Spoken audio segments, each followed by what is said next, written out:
Absolutely. So we take into account basically anything you could have in your car. And the reality is you don't have to put it all in at first, right? Like if you're really just concerned about tire pressures, like plug in the tires that you're running, plug in the size, and kind of plug in like, what's your target hot pressure, right? We can then kind of go from there with a lot of stuff.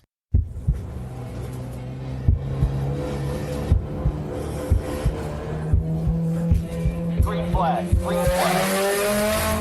Welcome to the Blind Apex Podcast, where amateur club racers tune in to get faster.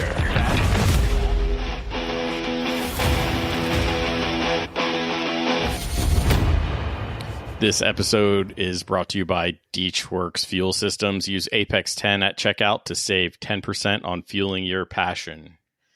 Not that long ago, I said this topic was probably too complicated, well, to actually exist. And here we are. We're going to talk more about AI, and specifically, what I'll say is how to get an AI race engineer in your pocket to help you with race car setup. I've used it a little. I've definitely explored it, and I've got a couple of gentlemen from Race Setup Pro to talk more about it. Welcome to the podcast, and can you guys please introduce yourselves to the audience? Sounds good. So, hey, everyone. Thanks for having us on. My name's Tim. I'm the technical side of Race Setup Pro. My background is honestly in tech, right? Fintech, e-commerce, have a bunch of roots in the startup world. I've been into cars and was introduced to oval racing when I was a kid, right? I used to run around kind of racetracks in the Northeast, hanging out in the paddock for modified cars, just watching them go around and around and around again. So I was hooked on from when I was a young kid. And I think I've had about 15 or so cars that I've been tinkering with throughout my lifetime, right? I love to understand how things work. And about 4 or 5 years ago, I got an E36, which brought me into driving on track. And for the first few years, it was a ton of karting, sim racing, time attack kind of style stuff with the local club that I helped run up here in the Northeast called Com Sports Car Club.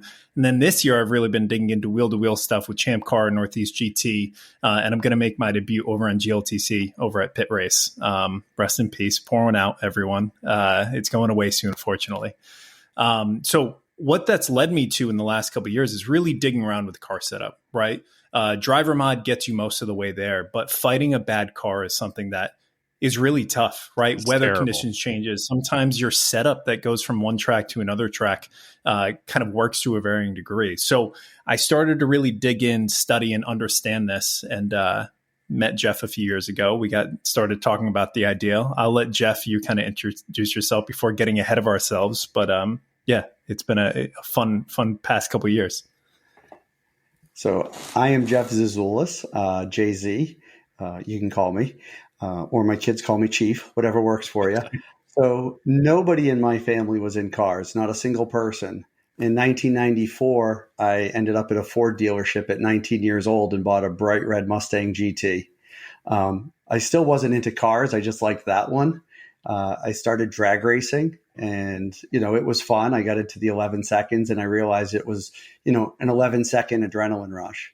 So as my kids grew up, I got out of drag racing and we got into motocross and I was horrible at it. I ended my motocross career with 3 months in a wheelchair. And that was only one of many crashes.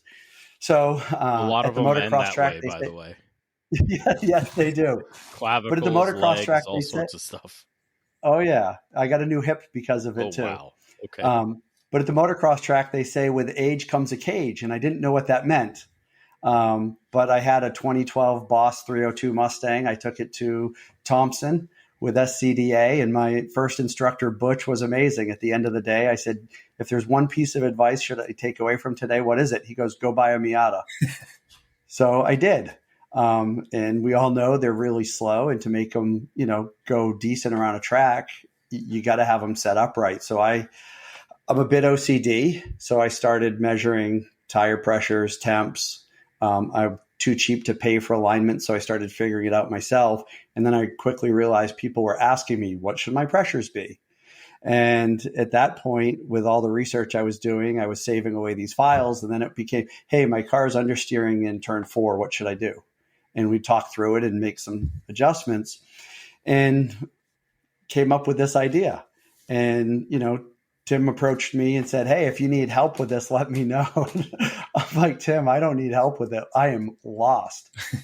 I knew what I needed it to do, but I am not a software guy. I've been in sales for almost 30 years.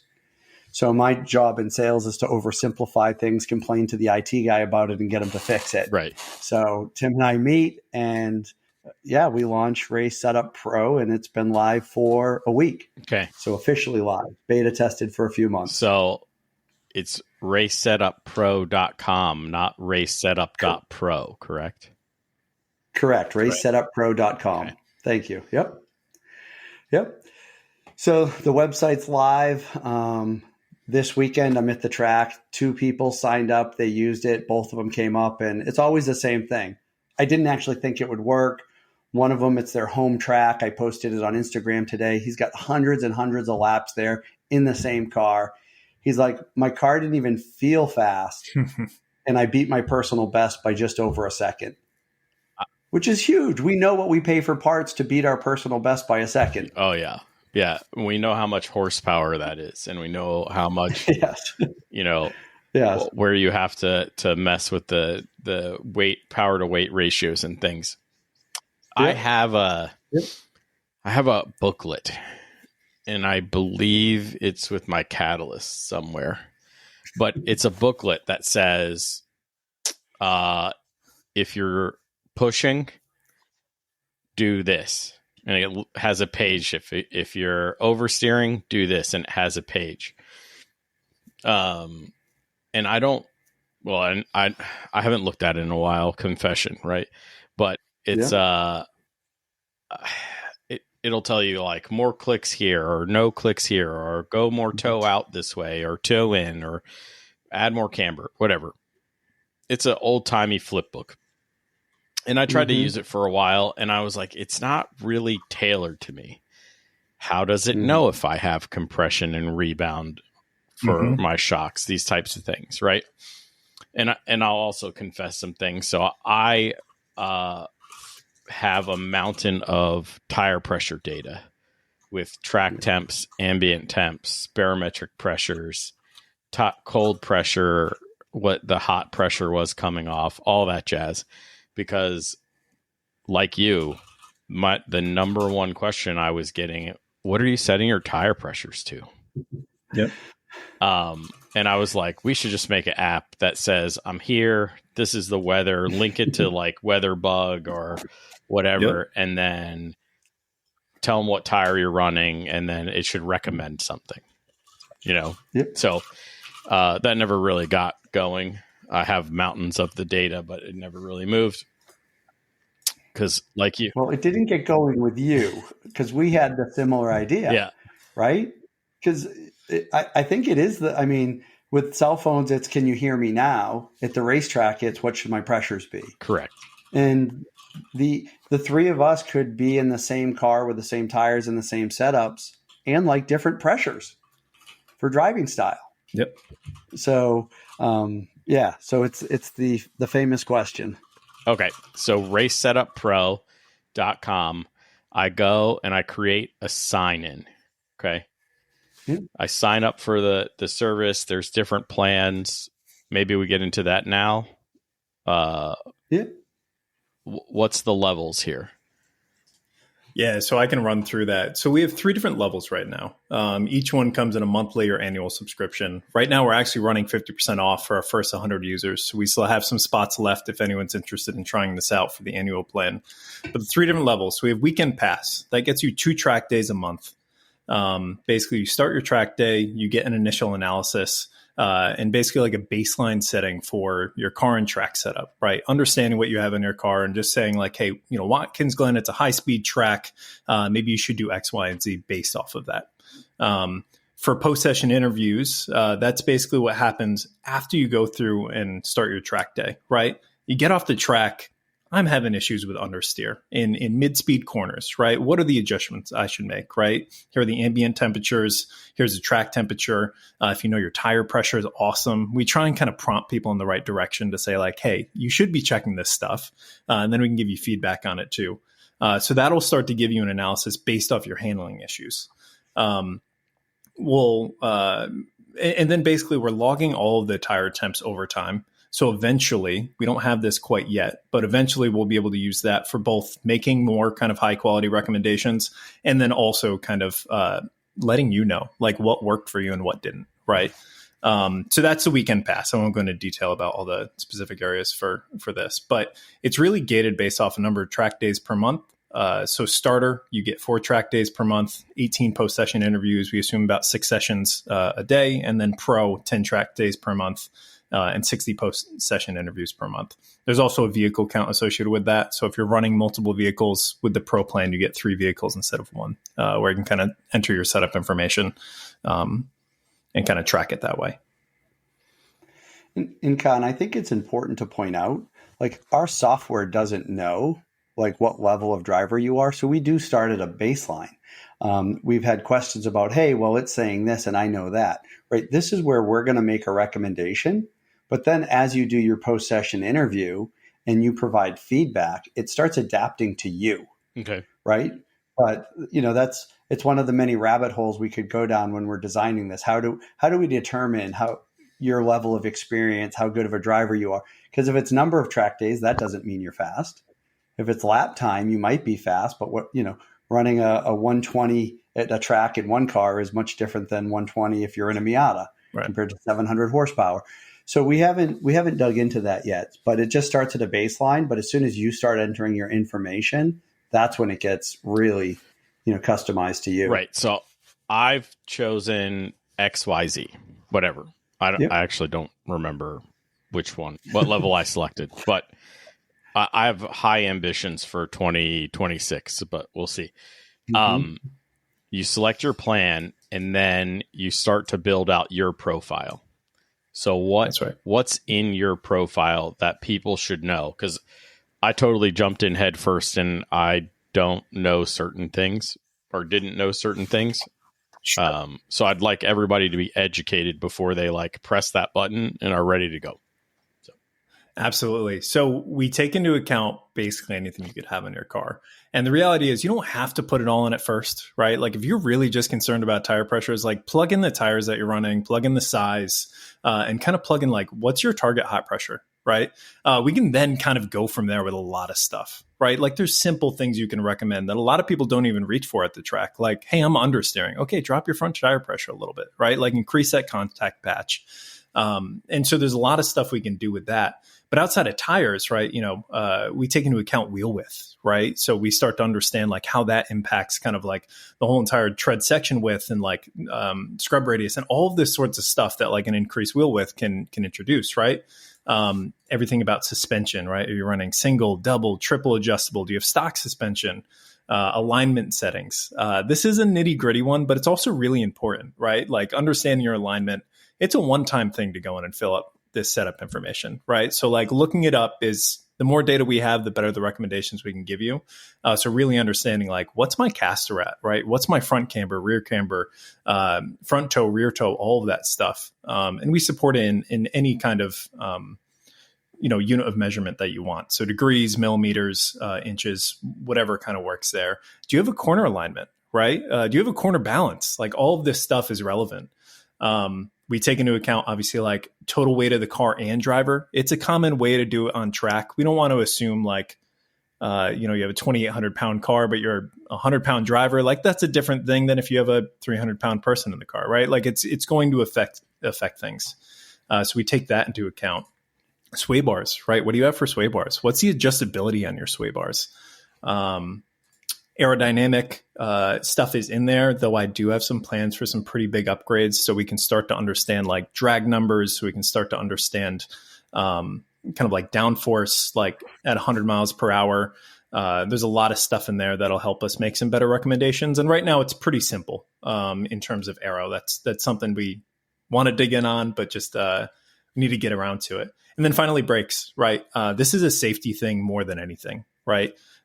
Making sure based on all the other things, if we kind of notice that you're running OEM pads and have a very serious setup otherwise, we want to let you know, hey, maybe this isn't the safest thing. right? Like there could be a consequence here for not running like a race pad or kind of a hybrid pad, especially depending on kind of what they select in terms of their kind of goal, right? Are they just out there to have fun and practice, or do they really want to go crush some lap times or even put in a specific lap time target?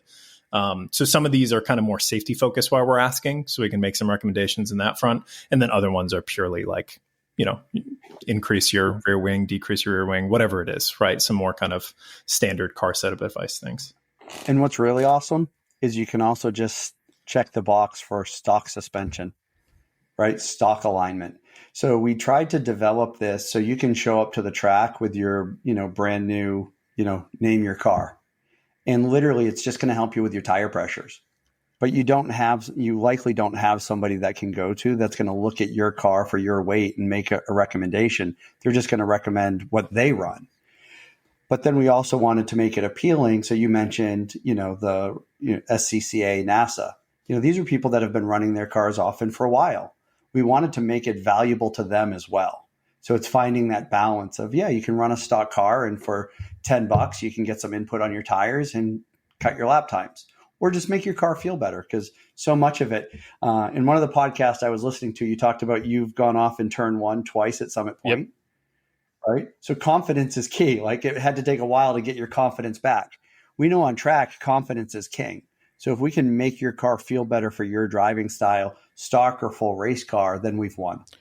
So I have a couple of questions. One, if I'm running a stock car, would it also make alignment recommendations?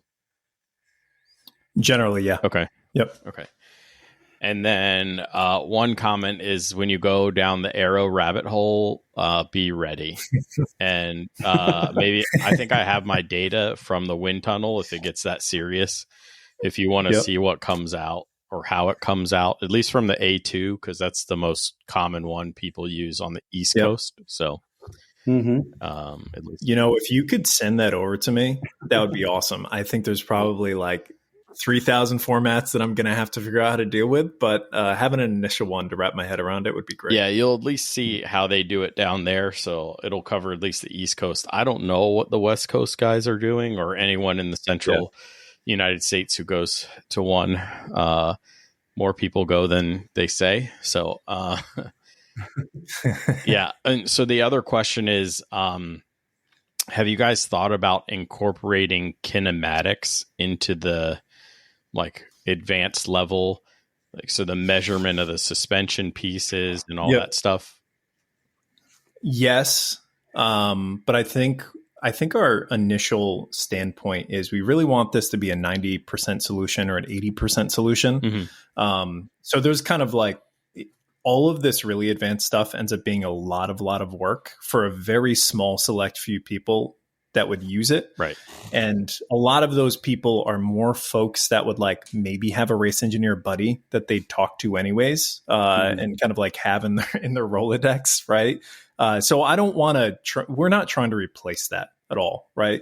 We're really trying to be a cheap, reliable solution that you can have in your pocket for quick and very useful advice. The really advanced tuning, I think we'll get there. I just think there's other things where we're trying to tackle it first and make sure it's really useful to the broad population.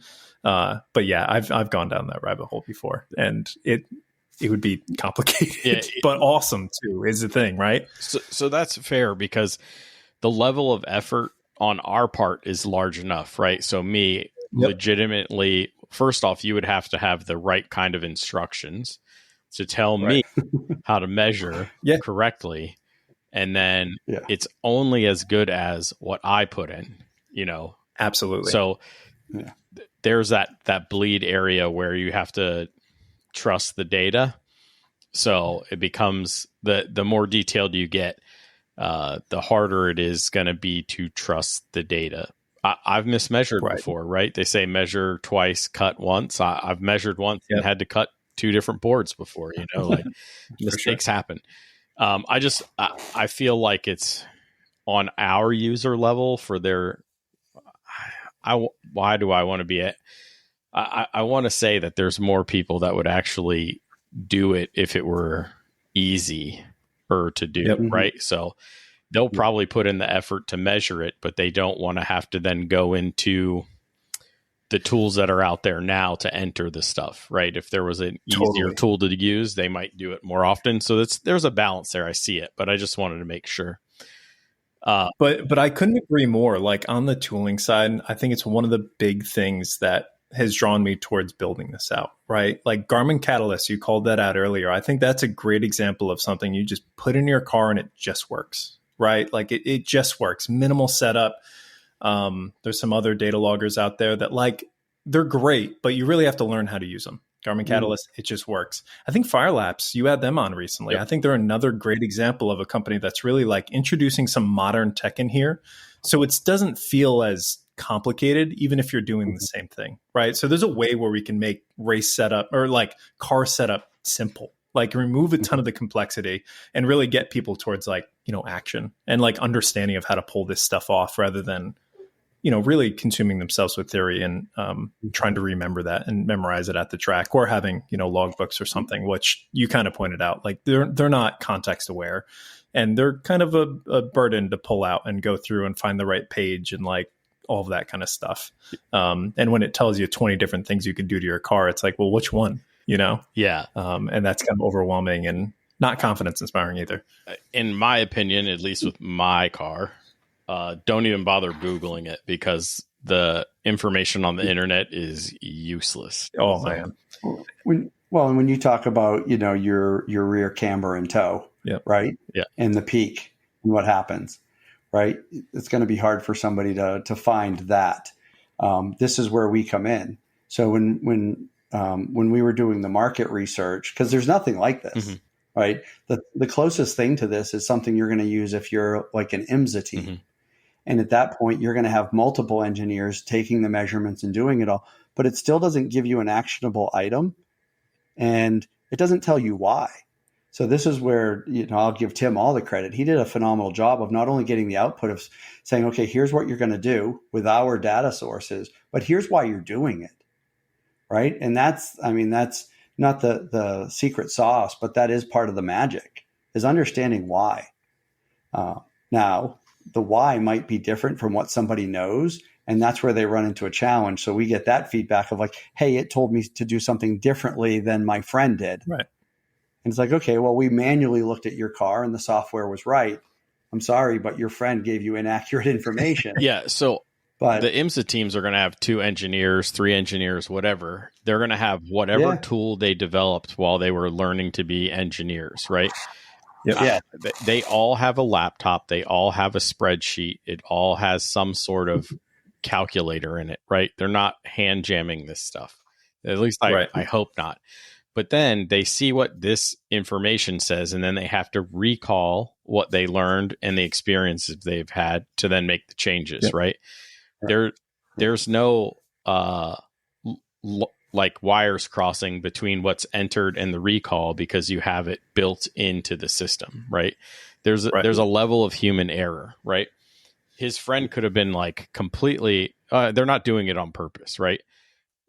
They tell you add some camber when they really should have said take some camber away or whatever it is, right?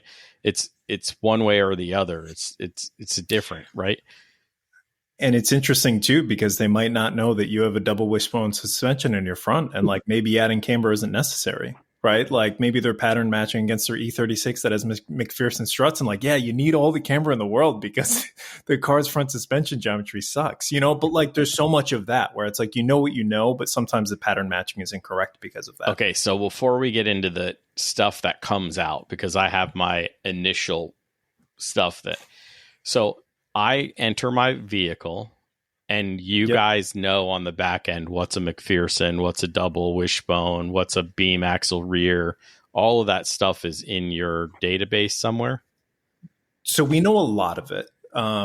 I've spent some time compiling and like filling out our database with basically what I could find in my time constraint kind of limit of plugging it all in.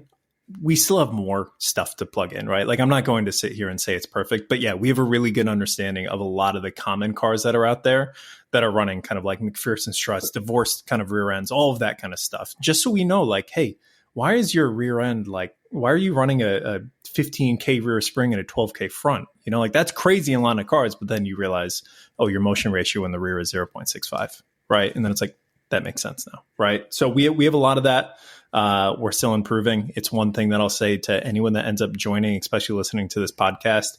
If you see anything that's funny or any funny recommendations, it's probably just some missing data on our side. So shoot us an email, support@racesetuppro.com, and like we'll get it taken care of within days. Like that's kind of our turnaround here. So we'll make it better with everyone, and we'll fill in the gaps kind of as we go. Yeah, and I think with all startups, you have to understand that not everything's going to be perfect all the time, and the input you can give them just betters the product, right? And exactly. If you make it better, it's more usable for you. It's more usable for everyone. Just pat yourself on the back over that, because there's no need to be like, oh, they missed a period or whatever. Yeah. Like the KG spring rate is reading like a LB spring rate instead of the other way, whatever, like something got crossed on the back end, whatever. Well, so yesterday at the track, I had to go up to a guy and I just told him, I'm like, we do not have a C8Z06 in our database yet. Like, I would love for you to come and enter your information. So he comes walking over with his notebook and he goes, by the way, I have an aftermarket suspension in it. I'm like, great, no problem. What do you got? He's like, I got quad adjustable shocks. And so we entered all the information the best we could. It was a little bit different than because each setting had a different number of clicks. We didn't account for that, but we made it work. And so then he goes, what's it telling me to do? Here's what the car's doing on track. Sure enough, he looked at what his chassis shop expert told him, and the software nailed it. And I looked at him and said, the best part, you don't have to bother somebody on a Sunday. Right. So it did get that right. Trust me, we've found plenty of bugs, but the more users, the more accurate it gets. That's a great part of AI. So I have this is another question about the more users and how your AI is operating. But on the back end, are you going to start relating like my setup with a 2007 Civic to somebody with a 2008 or something similar, like generations per car? Are they all going to start grouping data by car, by type, and things like that? I think to a degree, right? It's not anything we're necessarily going to expose to the user on like a dynamic basis, right? But we use it as part of the training set for like the AI that we have trained. And the other thing on the AI that I'll say, it's like we use it, but we mostly use it for formatting data and like making it more personal and like more relevant to the track that you're using. And really just like, I don't know, if you go back 10 years ago, you'd look at something like this and all it would be able to do is like bullet points, like, you know, increase front compression to 9, you know, increase front rebound to 9. And that would kind of be it. It'd be really hard to have personality around some of the suggestions and really gluing together some of it. So that's where we're using AI for the most part. But from a training standpoint too, there's something interesting to be said. Once we start getting a ton of data, I think the biggest use case for it is going to be tire recommendations, right? Because we can look at all of the different pressures that people have run. We ask them to put in their lap time targets, their lap time actuals, all of that kind of stuff. We can start to see what really works. Because the hardest thing about tire pressures is you go on Hoosier's website and you look up like, what should I be running a 255 4017 for pressures? And it's like 38. And it's like, no one does that. Not right? a chance. So we can't use anything published online. We also don't want to get data from forms and stuff because you have, I don't know, like it's not reliable by any degree. So we want to really start sourcing that ourselves, have it backed with some data too.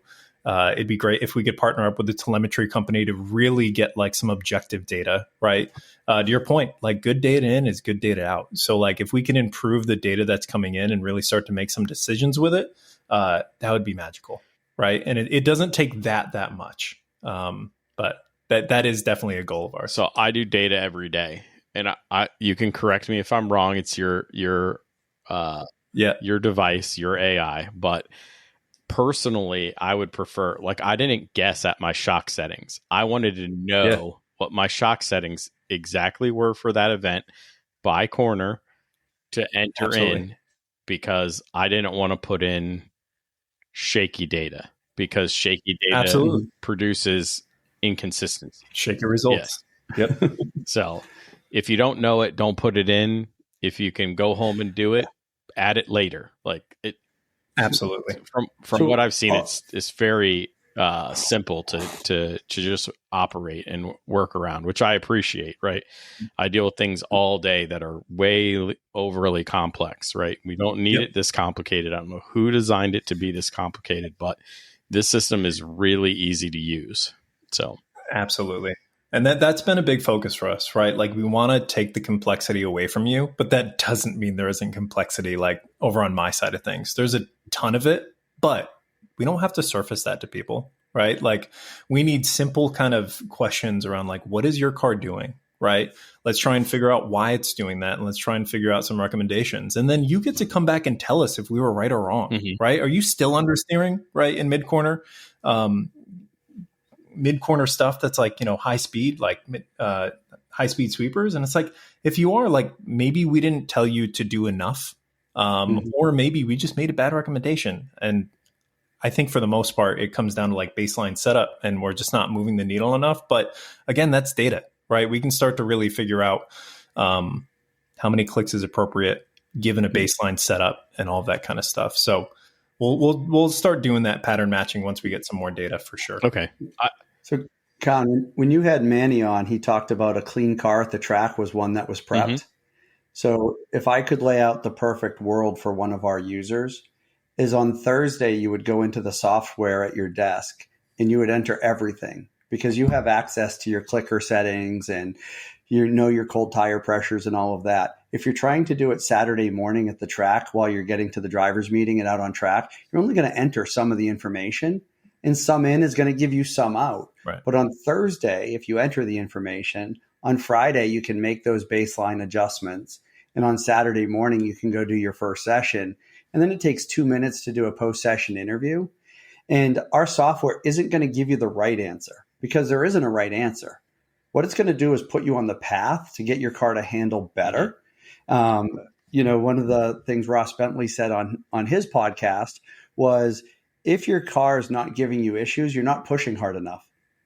That's right? fair. So because once it's at a level where it's handling properly, your confidence is up and now you're going to push harder and now you're going to expose the next weakness and the software is going to adapt with you along the way. That's why we work on the car, work on ourselves, because it's sort of like a one step at a time. You improve yourself to the point where the car feels ruined again, and then you have to figure out how to make the car feel better, and then you go a little bit faster, and the car sucks again, and you just keep pressing forward. So, and you said it, you don't like to buy tires. No, I hate buying tires. So your clicker settings on stickers should be different than your sticker settings on 6 or 8 heat cycles. Right. And it sounds like you're like me. I mean, I run my Hoosiers, I flip them on the rim. I'm getting 25, 30, 35 heat cycles out of them. But my suspension has to adapt because the car's not handling the same. Yeah, that's not happening over here.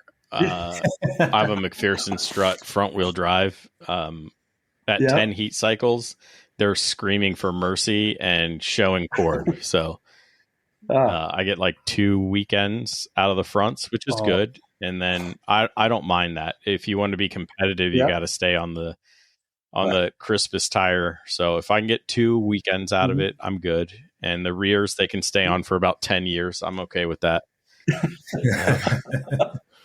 But okay. So I did my initial setup and I did it based off of my last event at Summit Point.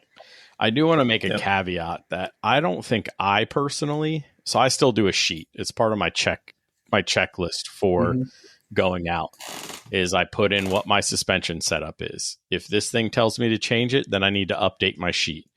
The temperature changes, I need to update my cold tire pressure goal, right? Or because my hot's going to stay the same, right? So I don't necessarily think I can set everything on Thursday and forget it. But I do understand that I need to be prepared, right? And I think that's the biggest thing. Fill out my normal checklist sheet, go out, come back in. I can put everything in while I'm doing that, I can hot wash myself. How was the car? Where was I struggling? And then I can put that in the hot wash. But so one thing that I think is really good is that you have at least the setup analysis that I got done. You have key takeaways, you have high priorities, you have medium priorities, and low priorities. And so I think that's good because some of them are easy to do, some of them aren't that easy to do trackside. So it really tells you like a high priority that you can do pretty quickly, and there might be one that you can't do really quickly. So it allows you to decide, how much effort. Some of us don't have time, right? Can I make a shock adjustment and a tire pressure change? Yes, because I have 45 minutes. Am I doing a spring swap? No, not in 45 minutes. Absolutely. And not getting it back on the ground with the correct measurements that I feel I need, let alone what the system would need. Right. So, yeah. So let's talk about that. So I have this basic setup and it gives me some pointers. So, that I need to make adjustments for. I'll make those adjustments and I go back out. So walk me through the process. So I come off the track, I log in. What am I doing now? Yeah, so you come off the track. So if you have a track weekend, you'll start a track day, you'll select the track, you'll enter in kind of the initial temperatures for the track, right? You'll select the setup that you're going to be using. Some people, I know, Jeff, you have a bunch of different setups. Like you have track specific setups. So some people do that. I'm kind of lazier. I just have a setup for my car and I'll kind of tune at the track and just kind of keep on going from there, right? So you select that, you select some goals and stuff to kind of set up like, hey, are you doing a race? Are you doing time trial? Do you have a specific lap time target? You're going to tell us your goals that you're going into it, just so we can kind of like set our tolerance for some of the suggestions about like how aggressive we want to be with them, right? If you're going to do a race, you really need that feedback quick, right? And sometimes you're going to want to be like out on track and be like, okay, I want one too many clicks front compression, but that's fine. You can go back and you kind of like might intuitively know to change that. From there, you have the ability to kind of do post-track interviews every time you come off the track. So you get to fine tune all of the handling issues that you have. You get to say, all right, I have mid-corner understeer, maybe I have corner exit oversteer, right? Whatever kind of the combination of issues you have, you get to plug those in, right? You get to tell us where your tire pressure is at, where are your, what are the temps at, right? Hopefully you're taking kind of like inner, outer, and center temps, right? So we can start to make some kind of recommendations based off of that. And then similar to what you got here, we'll give you a recommendation, right? We have a little more data to go off of. We have a little bit more information about your goals. And then one thing that I still need to introduce is basically selecting a recommendation to apply, right? So you'll select the recommendation, we'll update your setup, you go ahead and apply the change, and then we get to track that, right? So we get to understand what we've changed over time.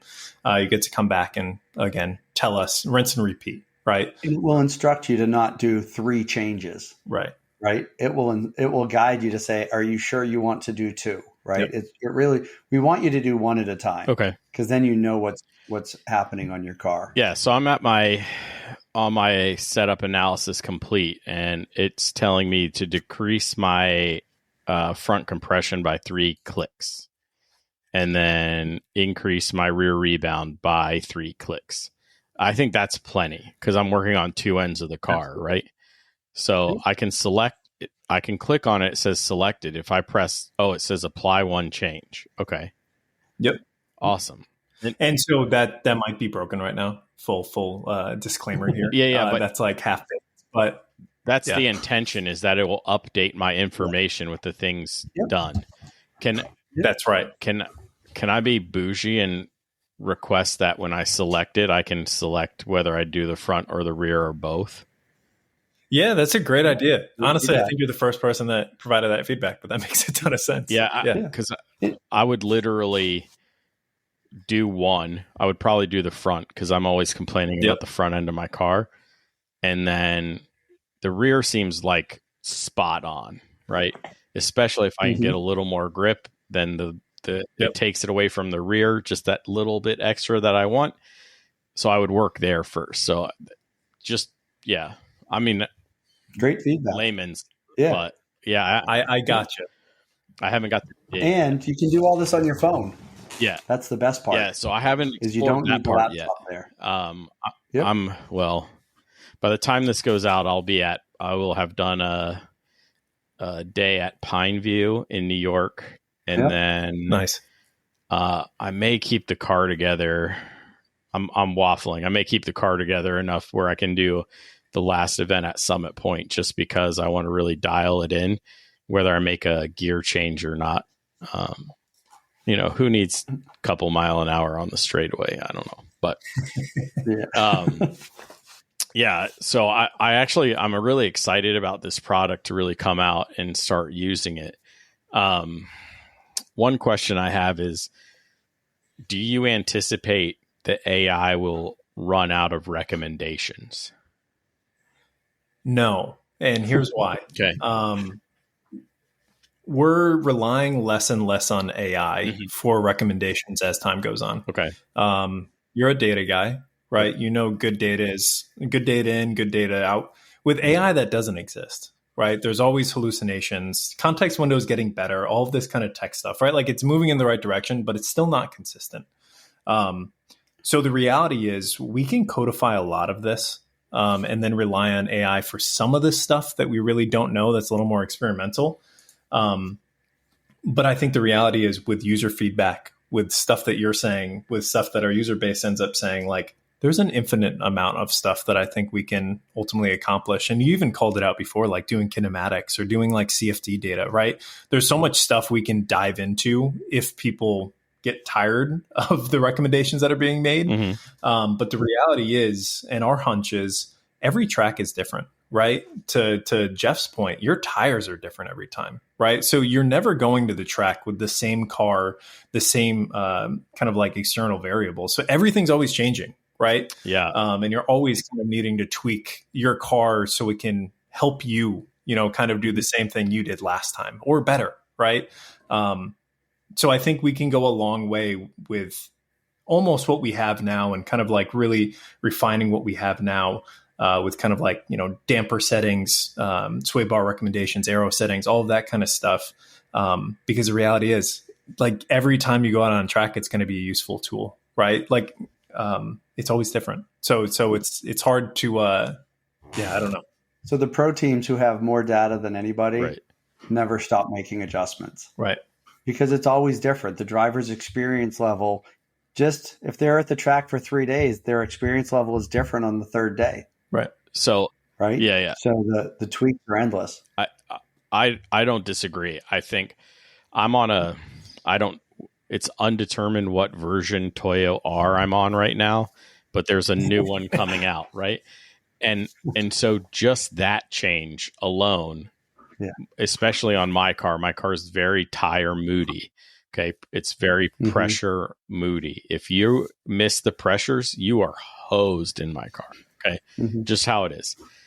Some cars don't care as much. My car cares more than average, I would say. Right.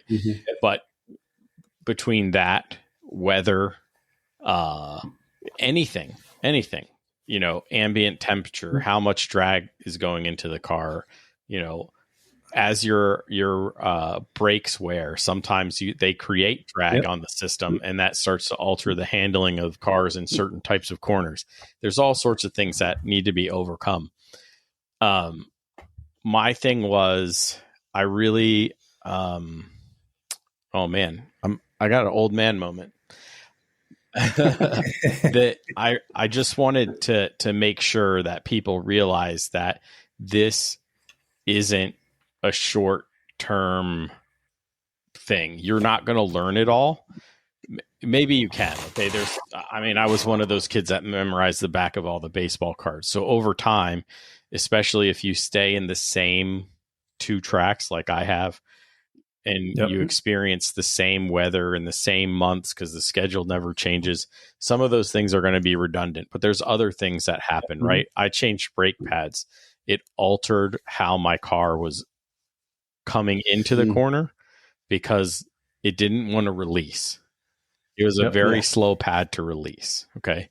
So it changed things, right? So there's always going to be something. And I think it's important to realize that. One of the great things about this sport, and many of us that do it, is we are chasing tenths. Like people that are satisfied don't do this sport, right? The people I've met that have been doing it for 30 years are still chasing how to get faster. Mm-hmm. So, and once your car is kind of plateaued, what do? You change it. And then sometimes you can be starting over. I just switched my car to a 200 treadwear tire for grid life, and it is a completely different setup.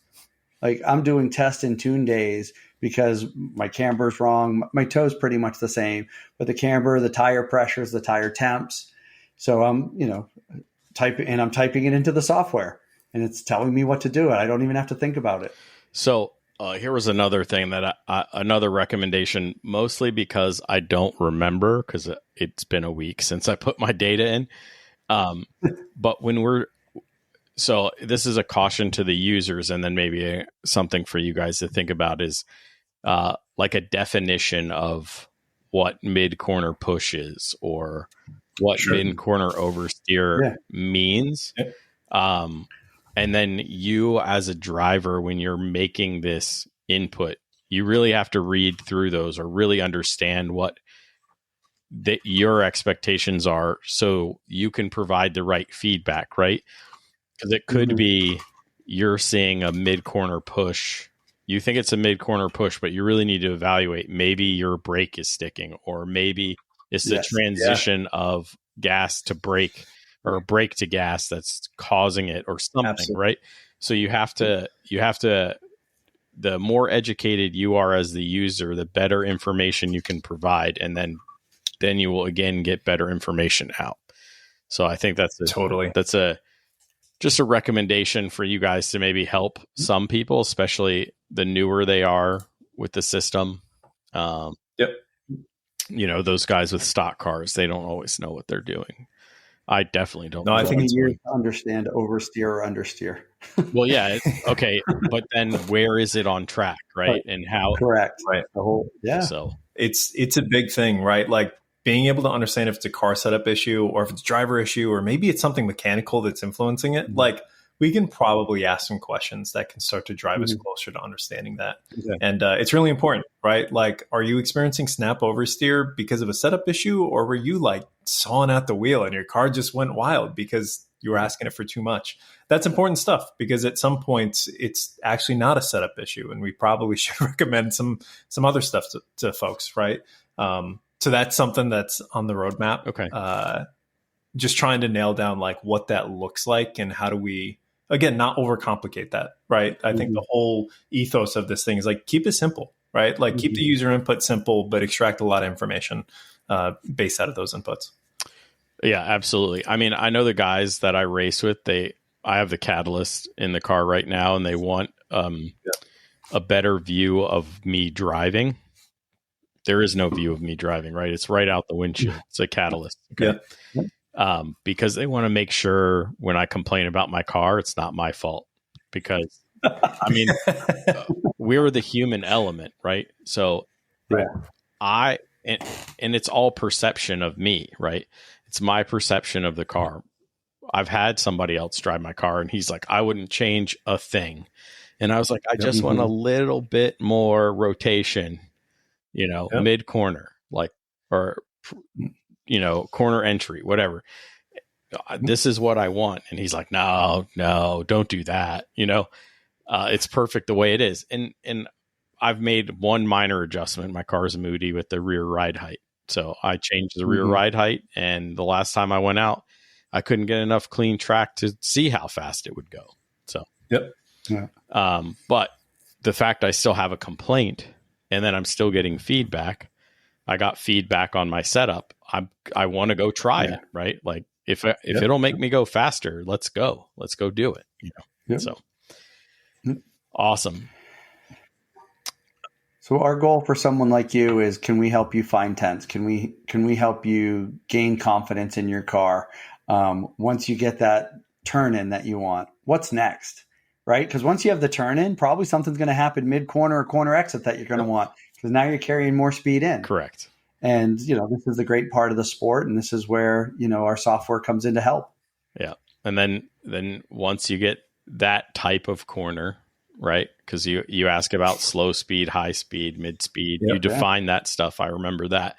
So you're going to cause, once you make that tweak, maybe you caused an issue somewhere else. Okay, now we need to figure that out. So, and then what it becomes on the driver to figure out almost what to prioritize, right? Like where do I need to get the time? And that's something we could probably dig into a little bit as well, right? Understanding the tracks, the corners, right? Iterating that, I don't know, maybe kind of like getting on gas early should be an easy priority, and it's a safe way to kind of drive, and it's also quick, but it's not the only way to get around the track. So some of it's going to be up to driver preference and kind of reckoning with yourself. Like, where are the places I'm okay with the car not feeling great if it can feel great in these other kind of spots? For sure. Absolutely.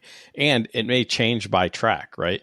I don't need a car that's high speed stable when there's no high speed corners on the track, right? So, so you may need to change it up. But so, okay, by the time this goes out, it'll be a couple more weeks from recording. So it'll be 3 or 4 weeks from the time you guys went from beta into live. Let's talk about, just so people realize there's people who are using it, and let's talk about the success they've been having recently.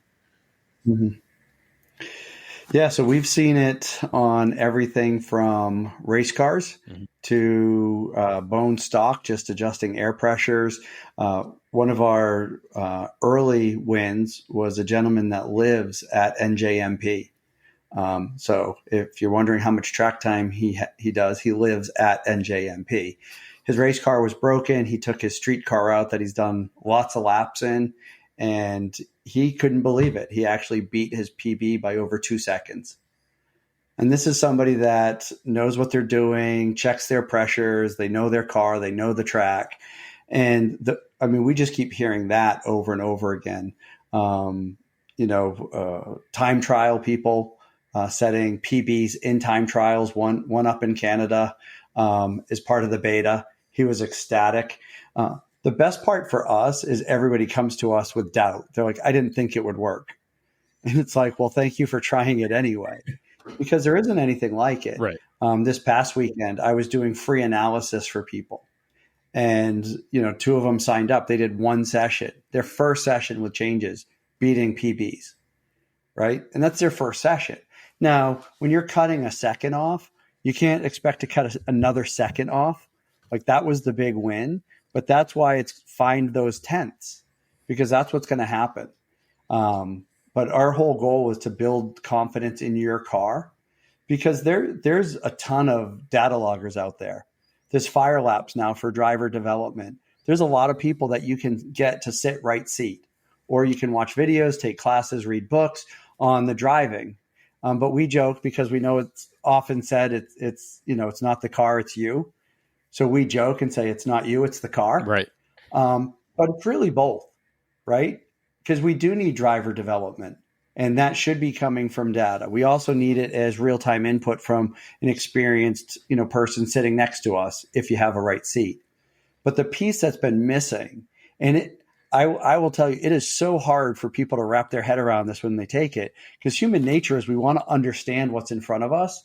And when we tell them we're going to help you with your setup, they're like, well, do you put sensors in my car? Nope. It's interview based. Okay. Do you plug into my OBD2? Nope. You're literally going to tell us what your car's doing, because you already have something plugged into your OBD2. Right. Right. Now let us help you with the car. Correct. And everybody's different. Like you said earlier, your car setup different than mine. Even if we had the same setup, you could have a complaint about entry. I could have a complaint about exit. Like, it's how we drive. It's all about how we drive. So we have to always work on ourselves as drivers, but then independently we need to figure out the vehicles, and we have to provide that input. And I'm happy that your product is taking personal input and then providing a personalized solution. I think that's important. It's not just a page of 15 things to do, right? Like, so. And the best part is you don't have to tell your friends you're using the software. They can just think you got better. Right? You don't have to give us any credit if you don't want, because there's plenty of people that just want their friends to think they're an amazing driver. But I have a buddy that can hop in anything and drive it fast. I am a sensitive butterfly. If my toe is off, I have to adjust it. Yeah. Right? I agree. We're here for you. Awesome. Either way. So, guys, is there anything else you guys want to talk about for Race Setup Pro? Did we miss anything?